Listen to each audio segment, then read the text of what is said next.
Hello and welcome everyone, and thank you so much for joining us during Global Entrepreneurship Week. It's an honor for me to be here with you, and I hope that you've attended some of these sessions. We've had so many sessions throughout the week, and I hope that you got to hear some of the remarks from the governor and Quinton, the Michigan Economic Development Corporation president, stating so many great things that are happening in Michigan towards entrepreneurs and the programs that supports them. And if you're watching us from anywhere around the world, thank you. There's so many good things happening all around the world, and I've been so lucky in the past, having been speaking at some of the events globally, and this year in Michigan. Thank you so much. All right. Today's talk is one of my books, and it's called The Power of Seven in Marketing. I'm humbled that I was asked to write this book years ago. It actually was in the making for almost 20 years.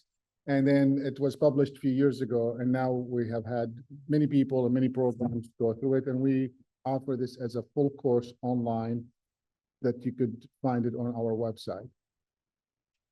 So just so we can get started, we're going to talk about marketing. We're going to talk specifically about strategy for marketing. And we're going to talk specifically about one specific strategy for marketing. And the reason I did it that way, having, as an entrepreneur and working with hundreds of entrepreneurs yearly. I think we were talking 500 to maybe somewhere 5,000 entrepreneurs yearly basis. We touch, we learn from, and we listen to, and then we reflect. And what we learned is if you do too much, sometimes it's hard to keep track, and then you lose momentum. And this is why I'm talking about one strategy that you could implement in your business, that you could do it yourself, or you could have your team do it. So those who are joining us, please feel free to, what would you like to get out of today's session? You could put in the chat. If you're watching a replay, please put in the comments or just shoot us an email. Usually we get people who like, can we get copies of the slides? Yes, you can get a copy of the slides. And if you join our community online, you'll have not only the access to the classroom and our presentations for this week, but you also have access to each other to stay connected. So I'm going to do a quick introduction, a little bit about what we're going to talk about. Then we'll just jump right into the principles of, marketing in general. And then we'll jump right into the marketing formula that I'm going to share with you today. I'm going to show you some of the tools that we use to make that happen. And then hopefully, you'll find ways to implement this marketing plan, specifically the strategy, into your business. At any moment, feel free to put your questions in the chat or just ask. I'm going to ask you just for a minute to entertain this with me. So if you're watching this, please, you're going to have to stop distractions from whatever you're doing for a minute. It's about 30 seconds. I want you to really stare and look closely at this light bulb for 25 seconds. And I will have my timer on the side to time you for 25 seconds. Just look at this ball, or, the bulb for 25 seconds. Timing starting now. It'll be worth your time as long as you stare at it. Don't look anywhere else, just at the ball for now. If this is your first time seeing it, that's great. If you've done this before, maybe you could enjoy it again.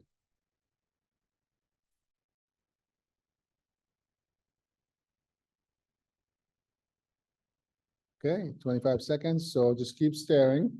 I hope that you are seeing what I was hoping for you to see, as long as you followed my instructions. If you did not follow my instructions, you're probably thinking I'm a crazy person. That's fine too. So do you see what I'm thinking you should have seen? A bulb. And if you did, congratulations. You did follow my instructions, and you usually will get what you will get out of my instructions as long as you follow them. Why am I doing this? It's not a trick. It's just understanding how things work. We understand how the brain works. We understand how vision works. We understand how marketing works. And if you don't deploy it correctly, then it's not going to matter how it works. It's kind of like starting a car, taking the car key and just putting it on your seat. Well, it's not going to start. You're going to have to either push the start ignition button up, or you got to put the key in the ignition, where the starter is supposed to be. And then that's how the car starts. Just having the key itself is not going to help. I showed you this image because a lot of times we know what marketing is, We know what should be done, but we're not doing it. Or we're distracted with so many other things that allow us not to do what we're supposed to do. So please bear with me as we go through this. You might think you know this stuff, and I hope that you do. What you will learn from this session today is I'm going to give you this frame that now you could know how to use it and apply it over and over again, as long as you follow this process. And the reason I say this, because one of the things that I hear a lot about is that you try to do something and then it doesn't work, or it takes a long time. So when I wrote this book initially, I wanted to get people to get some results right away. Now, I can't promise you that you will get results tomorrow or today, but I can promise you is that if you follow the process with time, it will work. So what is this book is all about? There's a theme in the book. It's called The Power of 7 Marketing, and it's really based on a study that I read years ago, back in the early 90s, about mind and how that works, and understanding that if someone sees or thinks or touches something 7 to 10 times, the likelihood of them wanting to try it or explore it or feeling normalized with it, it becomes bigger. Good and bad, unfortunately, and this is why I'm sharing this with you so you can understand how it works. It doesn't mean that it will happen. It's just a process of how it works. So if you want to sell one thing, you talk to 100 people, usually if 7 to 10 people touched it, most likely 1 will buy it. The book is about 200 pages. These are the chapters. When I first wrote it initially, it used to be actually a smaller book. It was only about the marketing strategy that I'm going to teach you today. And people wanted to have a little bit more comprehensive approach. So we went back and to the drawing board and we talked about what is marketing, what's the power of 7, how do you really get the people to reach to you and start engaging them? How do you even write a business plan, because it should be part of your business plan? What's the life cycle of a business? You know, you could read the chapters here, but you'll see that it's much more comprehensive about business in general, and then specifically about how to implement this marketing and understanding how to create segmentations and so on. And I actually divided this time product from services, because it seemed like when I was talking about them fluently, some of the people, if they're stuck thinking, I don't have a product, I don't have a product, they had hard time understanding, I am talking about product, I'm not talking about services. Or if I'm talking about services, talk about product, people who are in service had a hard time thinking, well, this is all product, so it has nothing to do with me. Listen, it's somewhat similar, somewhat completely different for sure. And I highlight those things in the chapters.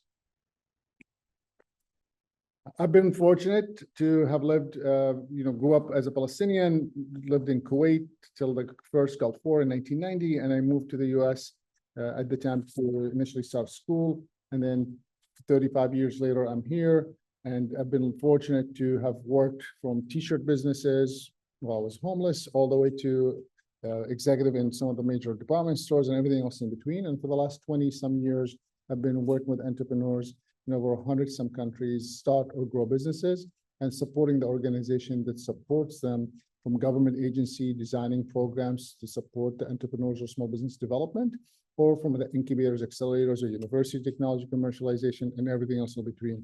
I share that with you, not to brag, I'm sharing that with you to say that I've learned a lot in the process, and that's what allowed me to come back and be able to write this book in a simple format that allows people to understand it. If you got your master's and you got your PhD in marketing, you might think this is boring. This was designed for a very specific reason, how to implement something in a marketing strategy that you start getting results from it with immediately, okay? And understanding how it also needs to be somewhat long-term policy. So let's learn the formula, right? And what I usually tell people, it's okay to do nothing for marketing, or if you, I usually say it's not okay, but if that's what you choose to, that's fine. But I'm saying let's be intentional this time. Let's be intentional about what we're going to do with the work that we are planning to do to get those customers or to reach them. We won't have enough time today just because of the limitation we have, but I'm going to just tell you, please define the marketing, understand how the sales works, and then please find understanding of how this, what I call the sales cycle as well as marketing cycle works. I'm going to touch a little bit on it. And by the way, At any moment, feel free to answer these questions in the chat or in the comment. How do you reach your customers today? Who's your ideal customer? And those who've attended any of our programs, if you say everyone, my answer has always been, everyone is welcome to buy my product or service, but I'm gonna chase certain types of customers or certain type of or individuals or organizations that will buy my product or service. Not all the customers are good customers, and not all the money that's being exchanged to your product is good money. So with that being said, everyone is welcome to buy, but I'm going to chase certain customers and certain type of customers, and you can have multiple segments, and the more specific you are, the better it will be. Discovering the sales process is important because if, I'm in the service industry, and when I do something, I might start today talking to someone, then I have to do a proposal, then I have to hear back from them again, then we might make the modifications, then we might start the work. And then 6 weeks later or 30 days later, I might get paid, right? So now we're talking about all of this. So sales cycle for me, it could be from as little as 1 day, right? All the way to maybe 2 years or 3 years. Well, if you don't understand that and you're like talking to someone today and they want them to buy today, you're going to get frustrated. They're going to get frustrated. So understand what your sales cycle is, because if you don't understand it, you're going to struggle with my strategy. Because my strategy is going to assume that you understand the sales cycle. And if you don't know it, take the time to think about it. And of course, you're welcome to join our class. It's on our website. It's called the Power of Seven program. It's on online, 15 modules. I go through each one of these things with you, as well as you get the book and the workbook. And then you're part of the community. But you want to make sure that you understand the sales cycle, because without that, you will struggle to implement the strategies behind it. Now, once you learn the sales cycle, sometimes it's instant, right? If you're selling coffee, it's instant. They walk in by, they stop by, they walk in, they buy the coffee, they walk out. Sales cycle is 10 minutes, as long as they're walking. How to get them is where I would want you to start. You got to put a flyer out. I got to make an announcement, whatever you would have to. All right, I'm curious, what are you doing now to track some of the success that you're doing in your marketing? It'd be great if you would share with us. We use many tools, AI tools, as well as, reports. So we know, almost 7,000 people open our email list based on the data that we get. We know that we have almost 20,000 followers. Sorry about that. We have almost 20,000 followers in the different social media, and we have an engagement of 35 to 65%. So these are data that we get that we then turn around and figure out what we do with this data. So think about how do you measure your success? So let me walk you through this Power of Seven tool that we created and how to plan it. What we want you to do is think about, I'm going to walk you through these 4 steps, right? So think about creating a list of 21 prospects, and I'm going to break them down in a minute in chunks of 7. So there are 3 of them. And then I want you to categorize them. Then I want you to schedule time and date that you're going to reach them by a certain method. Let's talk about that. So, by the way, these sheets are in the book, so you'll have them. Those who will purchase the books or are in the classrooms, you'll have copies of this. I'm sharing some of them with you here throughout today's discussion, so you can have some insights that you could use for your benefit. But just know that there are lots of things that I will usually ask before we even get there, understanding what's the opportunity, how big is the opportunity, is it profitable? If it's not, should you go for it, should you not? These are the things that will help you think through before you even come up with that list, right? And once you come up with that list, this is what I would do, right? So I said 3 of them of 7, and then the 7, we're going to come up with 7 ways we're going to reach them over a period of 7 times. Let's make an example. And the list, by the way, you'll read in the book. I call them should be, could be, dream to be. You could call them anything else you want. Should be, meaning should be customers. These are 7 potential customers that should be customers. So these are, I usually tell people, this is the easiest list. This is maybe customers that you lost 3 years ago. This is customers that maybe you did once business with them, but they never came back. This is maybe a customer or someone that you've been talking to, but you never really followed up, right? So this is why I call them, they should be your customer. They've been talking to you, or you lost them, or something happened. The next list is 7 that could be, meaning that I work with doctors. So another doctor should be potentially a customer. That's kind of like could be, right? I work with grocery stores. An opportunity could be is that I should be able to get another grocery store. I work with ABC grocery store. I should be able to work with XYZ grocery store. Things of the nature. I work with barber shops. I should be able to work with hair salon, right? I'm making that up just to give you a perspective that this should be, that could be less, is also should be easier for you to write. And then the dream to be, this is like if I were to win and be big and I reach the moon, those will be my customers. Who would those be? So I'm doing work with, I'm making this up, a small hotel boutique. In my town, it'll be a dream to do one with the Ritz-Carlton or whatever big brand you think you want to be, all right? So that's the idea. So you're going to create 3 of this list. Each one of them will have 7. It can't be, ABC customer. For now, we're going to call it that. By the way, if you're doing products, it's similar. If you think it's individual, that's fine. The type of customers, that's fine. We could talk about that. If you're talking about businesses, that's also fine. What we want to do is get to the bottom line of who's the decision maker in that place, so you could, talk to them. That's really the key. So let's stick with this for a second and say, you can go after these hotels, right? And then now you make a list of them, or doctors, and you make a list of them. And then now you say, my sales cycle is 7 weeks. So therefore, I'm going to touch them once a week for over 7 weeks. You might say, my sales cycle is 7 months. I'm going to touch them once a month for 7 months. And what I mean by touch, I don't mean physical touch. I'm talking about contacting them in some kind of way. All right.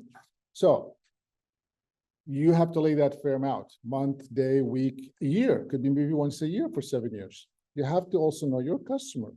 My customers, if I started calling them every day to see if we could do business or not with them, they probably will put me in a do not call list because they're used to maybe talking to me once a week, maybe once every 3 or 4 weeks, maybe once a month. So you have to be careful. And you also don't want to stretch it too far out that they'll never they don't remember that you even do the work that you're doing. It's a balance. So you write that on the top, once a month, third Thursday of the month, third Thursday of every week, third Thursday of every quarter, whatever you would come up with. That's the first step, right? After you, that's the second step after you made the list of the organizations. And I'm going to stick for this one. This should be your customers, just as an example. If they should be, you just make the list, ABC, XYZ, whatever. And now we're going to come up with 7 ways we're going to reach them. And it could be, I'm going to call them first time. Hey, we haven't talked for a while, wanted to follow up. Could be that, hey, I'm in your area next week. I'd love to drop off this new flyer that we created, or we have an event that we'd love for you to attend. Drop it off. Month 3, hey, we are going to be at this trade show, or we're going to have a booth, or we are collaborating with someone, or I'm going to be in this, conference, whatever. And I'm making this up. I'm just saying that think about different ways to reach them, right? Then we go to the month 4 and we say, you know what? I was reading this article and it reminded me so much of you, or I thought you might enjoy reading it, or it's related to what you're doing. I thought maybe you're interested in reading it, whatever. And now you send it to them. And maybe month 6, hey, I know we talked 6 months ago, or 6 weeks ago, or 6 days ago. It will be great to maybe have another call or have a meeting time. Postcard, a letter. Just think about the different ways that you could reach them, right? And then you want to do it 7 times. Now, if they become a customer, obviously you want to stop. Then you could either add a new list or wait till you're finished with this cycle and then add a whole new 7 new ones. And then you could choose to say, this list now goes into once a year, or this list goes into shredding, or this list goes into once a quarter, whatever you decide based on your business. All right. You do that for all the different types that I just mentioned, should be, could be, dream to be. Well, you got 21 now to work with. And if you want to do 3 a day, you can. If you want to do 4 a day, work 6 days only. If you want to do 5 a day, now you're working 5 days a week, roughly, or less, right? You got your 21 of them. I mentioned that to you because if you don't think of it that kind of small chunks, I got to make 5 calls, I got to make 5 stops, I got to do whatever. Yeah, and if you're like, first, my customers all over the world, fine, 5 Zoom calls, 5 WhatsApp messages, whatever, all right? So think about it that way. But my point to you, it's not every time that I call them, I'm saying buy or you better buy. I'm calling them for different reasons. And of course, I always may want to say at the end, you know, happy to work with you on whatever project, sure. But really focus on building that rapport or that relationship with that individual. Once you figure that piece out, now you could start moving forward, all right? And that's pretty much it. Now, in the book, you will notice that as you finish each chapter, because we're talking about the book today, I would encourage you to take a moment. It's called the FinGen moment, and it's really drawn from, I have a podcast called the FinGen podcast or FinGen show. It is available on YouTube as well as all the podcast media. It is available for free, where I interview entrepreneurs from all over the world that I work with. And then every other show, I do a talk based on questions that they ask me to respond to, or people have fed questions that they want me to talk about. So you're welcome to subscribe. It's free for everyone. In the book, I'm really saying, take that moment. Finjan is an Arabic word that means a cup. And the way I use it is kind of like a cup of coffee or a cup of tea. And take a moment and reflect to create some value for yourself of what you have learned, of what could be applied to you or not. And I also feel if you think nothing applies to you, call me because I have not yet met anyone that after a discussion, they're like, oh, this is all me. How did I miss that? It's okay. It's part of the process. It's just like that light bulb when you first saw it. You don't think it's there, but it's there. I'm going to encourage you to please take advantage of this sheet that I just shared with you. Our book and the workbook has those sheets, and we actually have a workbook that just helps you think through it and implement it that way. But please feel free to do that. I know that you could move forward with this, with you implementing it. And I could keep talking about this for days, but I think you got the nugget out of it today. 7 organizations, 7 types of people, 7 zip codes that you could reach to in 7 different ways and over a period of 7 times. With that, I'd love to hear from you once again. One word for today's discussion. You put in the chat. If you're watching this in a replay, do in the comment, whatever you like. And we always like to hear your thoughts. So if you want to, please, once you watch this, whether it's live today or in a recording, please make sure that you share your thoughts with us. And as usual, if you're interested in staying in touch with me, you can download my contacts, including my email and my cell. And if you're interested in staying connected with LinkedIn, please feel free to scan my QR and connect with me on LinkedIn. Just make sure you mention, excuse me, we met during GEW or we met during a workshop or something, so I could recognize the name faster. And with that, thank you so much. I appreciate you being with us today. Enjoy the rest of the week with the Global Entrepreneurship Week and see you soon. Have a good day. Bye-bye.